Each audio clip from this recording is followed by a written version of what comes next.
Welcome to the first part of the Capsaline video series about impulse and momentum.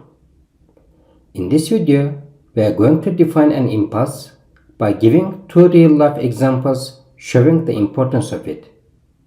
Then, we will see how to calculate impulse by solving one simple question. Most of the textbooks or other sources start this chapter first by explaining what the momentum is and then move to impulse. I personally find it easier first to learn what the impulse is and then understand the momentum based on impulse. We will follow this approach in this video series as well. Let's consider a situation where we have some paper clips and a strong magnet. What will happen if we slowly move the magnet over these paper clips? Paper clips will be attracted by the magnet and attached to it. Now, let's go back to the beginning of the experiment.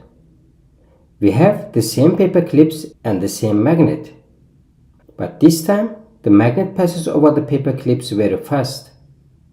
Even though there is still the same attraction force between the magnet and paper clips, there is simply not enough time for these objects to interact with each other properly. Now, let's have a look on another example.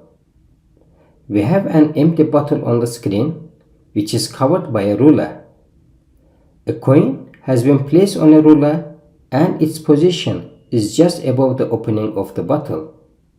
While trying to slowly pull the ruler, we notice that the coin is also pulled in the same direction with it. Even though the coin wants to keep its state of rest due to its inertia, the friction force between the ruler and coin pulls it to the right. Let's repeat the same experiment, but this time we pull the ruler rapidly. This time, even though there is still the friction force between the ruler and the coin, we didn't give the ruler enough time to move the coin. The coin remains in its position, and once the ruler is pulled, the coin falls in the bottle due to gravity. These two examples show us that the time of impact of a force on an object is as important as the amount of that force. The physical quantity representing this relation is called an impulse. Impulse is the product of the resultant force acting on an object and the time this force acts on the object. Impulse is a vector quantity, meaning in the exams we have to specify its direction as well. It is always acting in the direction of the net force. Impulse is equal to the product of the net force and time. Unit of force is Newton and the unit of time is second. Therefore, unit of impulse is Newton times second. Unit of impulse can also be written as kilograms meters per second. We are going to learn where does it comes in the upcoming videos. We represent a force by symbol F, time by symbol T. How do we represent an impulse?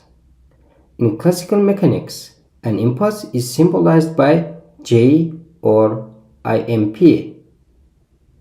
But in Capsaline syllabus, there is no symbol for impulse. To represent it, we just write word impulse or F net times delta T. We can finish this video by solving a simple example. A force of 30 newtons acting east is pulling an object for 20 seconds. Calculate the magnitude of the impulse imparted on the object. Impulse is equal to net force times acceleration. The net force exerted on the object is 30 newtons and the time of impact is 20 seconds. Impulse imparted on the object is equal to 600 newtons times seconds. In this video, we have learned what an impulse is and how to calculate it in a simple example. In the next video, we are going to learn about the momentum of an object. Thanks for watching. Don't forget to subscribe and turn on notifications in order to be updated about the new videos.